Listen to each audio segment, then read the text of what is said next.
Hi, my name's Kathy Miller, and this week we're adding concrete pavements or sidewalks to our road.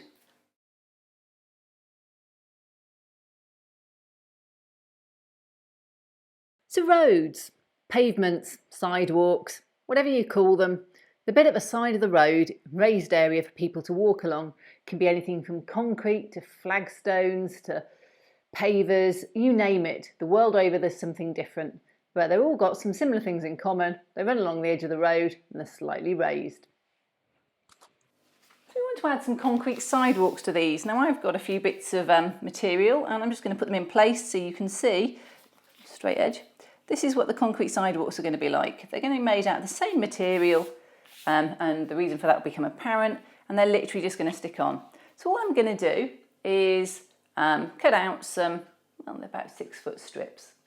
So here we go, all the pieces in place. Now the next thing I would do is just round off these corners.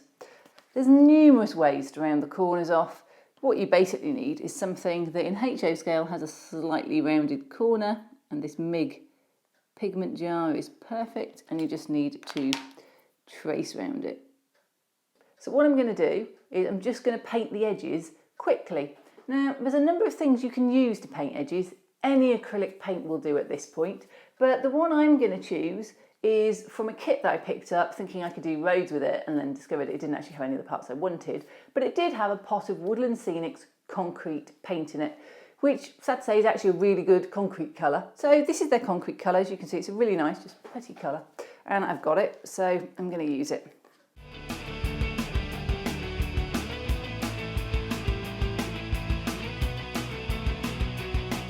Okay, so the next step is to get these glued on to here. It's beginning to warp a little, which does happen.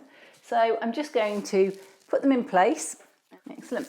So I'm just going to use tacky glue. I'm going to put them in place, and I'm going to just put a little bit of masking tape to hold them together so they don't spread apart. I find with the foam it just eases out sometimes, and you can end up with a bit of a gap, which just doesn't look good. I'm going to start at this end. I'm just going to use tacky glue, which is a thick white PVA.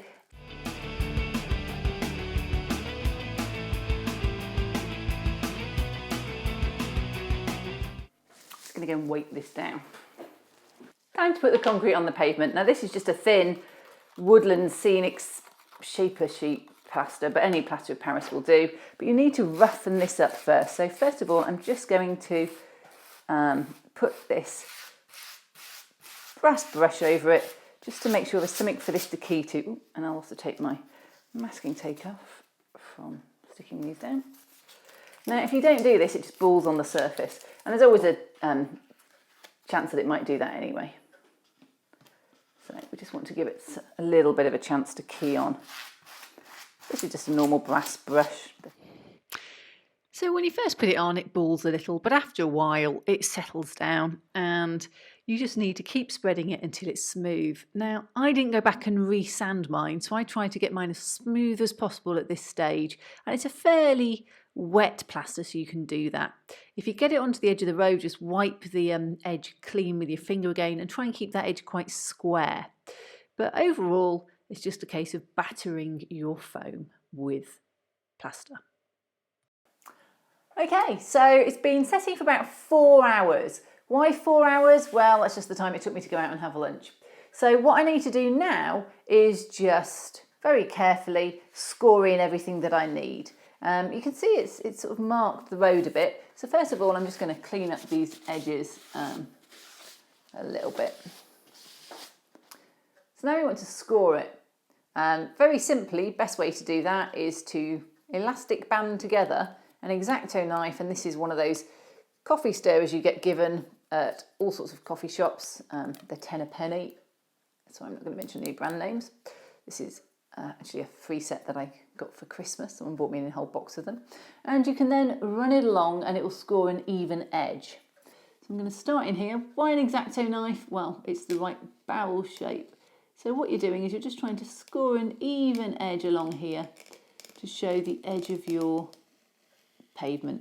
If you want it to be a bit closer together, you can. It's quite a fine figure, and you can just see it's just putting a little bit of a score along. So I'm going to do 2 different types along here. This one's going to be flagstones. the smaller sets. This is going to be more along the lines of a big, huge, where they've done the concrete and they've set it in sections, and they only have so much of a pour, so there's quite a big gap. And bearing in mind, most of this is not going to be seen. So HO scale ruler, and what I want to do is just decide how big my sections are going to be. And I'm suspecting that really I want them to be about 12 foot or something. I switched over to a dental pick at this point. I can't say it's the easiest. I do find it slips slightly in my hand compared to an X-Acto knife, but it is a slightly more rounded dent to it, which might be the look that we're looking for. So that's one side done. I'm just going to do the other side with smaller flagstones.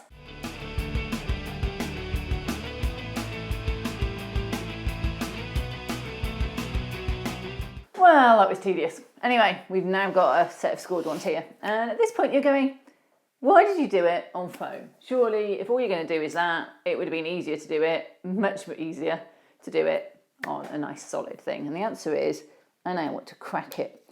And it's much easier if you just press it and crack it. It's much easier to do that on foam than it ever is on something solid. So let's get a few cracks going through. This is why you put a thin layer on. And on these ones, which are flagstones, it's a bit easier to make them all look really bad. But you almost need to have cracked them individually, which is why I prefer this probably for the concrete technique, but it will crack along the score lines. So here we go. We've got our cracks in. So the next thing to do is to paint it. Now, we used the concrete paint previously, and what I'm going to do is use a thinned version of this because it looks really much better to tie everything in. So it's what I'm going to do next. The reason I'm doing it so dilute is this first coat will get really sucked in. So we don't want it to glob on, or you'll end up just with streaks. So I'm not totally happy with the straightness of the edge here, so I'm just going to just do that quickly, just to take it down a bit. So next up is sealing this, and I'm going to use some floor polish. This is actually from Woodland Plastics. You could use Finish, that very famous, obviously we've opened it, sort of product. But actually, it's just a clear, you could call it a varnish. I don't think it really is a varnish though. But it sets like one. So I'm going to put a bit in there. And it will absorb quite a bit. The only problem is it's shiny. We don't want a shiny surface.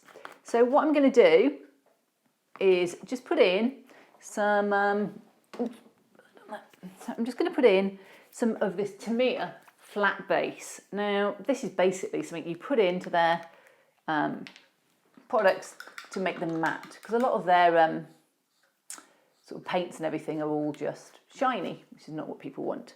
So it's a sort of a gunky matte that you can just put in. I'm actually just going to pour a bit in, and it will make things matter. Technical term. Okay, so I'm just going to paint this on now to seal all of my plaster.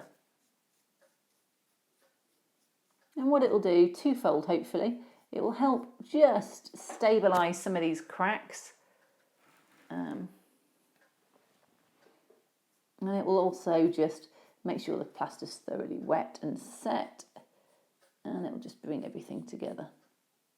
Well, it's all dried out. They look clean though, don't they? So I'm going to go back to last week's sludgy pigment mix. Now this is just black smoke, a little bit of Ashes White, here it is, and Industrial City Dirt, MIG pigments. And I like them because when they dry, they give a lovely chalky finish. So this is probably thickened up a little bit, but we'll just give it a bit of go. Bit of a brush on there. And I'm literally just going to brush it on and leave it. And that's way too thick. So I'm just going to put some more water in. I'm just going to leave this to dry. It will lighten as it dries, so don't panic, it doesn't quite come out looking like this. So on to the very last step, and for that I've got a brush and I'm going to use probably factory grey for a bit of brown, just a little bit of pigments on top, slightly different colour, it just sits in a slightly different way, so I like the effect of the two layers. Still slightly damp I suspect underneath, judging by the way it's sitting, but there we go. So I'm just going to rub it in. Again, not worried about this end as much because only the edge is really going to show. It just gives a slightly better texture. And then just knock it all back as normal. I'm just going to... Okay, so this is the pavements or sidewalks finished. As you can see, there's quite a weathered look. There's some bits where it looks quite shiny and almost brand new. There's other bits where it looks really worn and decrepit. And I really like the effect you get. You can get these really lovely cracked, almost like a glazer's cracked almost, but a cracked effect. Or you can get the really big, quite large cracks running through things. And I really like the way it comes out. This is the poured concrete. And along this side you can see that, again, you can get the big cracks. Because it's large sections with the slight sort of lines across, it gives you more texture. Now, you could have sanded this flat if you wanted. I chose not to because this plaster set's quite solid and it becomes quite hard to carve when it's really solid. So, but it might be for preference you'd prefer a smoother look, in which case sand it before you do any of the scoring or anything like that and you'll get a really smooth look. And on this side where the slabs have come out, I mean, I think they do look really like worn slabs, and some places look a lot better. They get better down towards the end, but at this section here, to me it does look like really well worn lifting slabs. Hate to walk along it as a little HO scale person, but it looks fine. I will admit that the edges of the pavements bugged me a little in a few places. You can just see the odd blip, so I went back with an emery board and just straightened them out, and I felt much happier after that.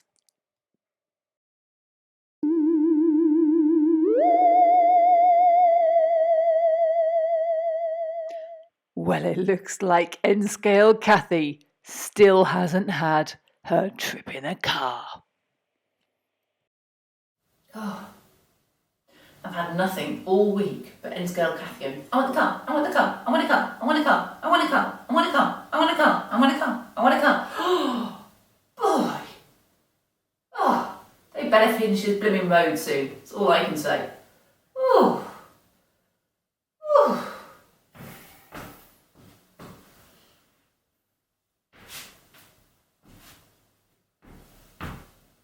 Well, concrete pavements are in. Yeah, they look alright, don't they? They look fine. Yeah. We like them. We like them a lot. Subtle cracking. Looking good. Yeah, looking good. We've heard nothing but the car. I want the car. I want to go in the car. I want to go in the car. I want to go in the car now. I want to go in the car now. Ah. Can't wait for this road to be finished. She can go in the car. I mean, these beautiful concrete pavements. Nobody's even mentioned them, have they? They're all busy talking about N-Scale Cafe. I want to get in the car. I want to get in the car. I want to get in the car. Yeah. Next week, the car. Still not allowed out yet. Road's still not done. She's only got the pavements down. Who cares about pavements? Pavements, aren't they?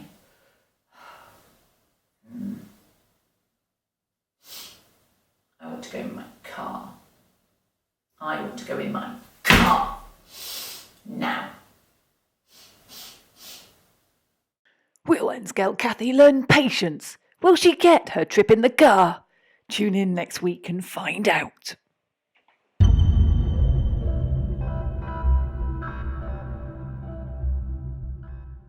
Well, I hope you enjoyed this week's episode. If you did, tune in next week when we're putting on road markings. If you are enjoying it, then subscribe to me on YouTube. Alternatively, like me on Facebook, Kathy Millett Modelling, or my website, kathymillett.co.uk. See you next week.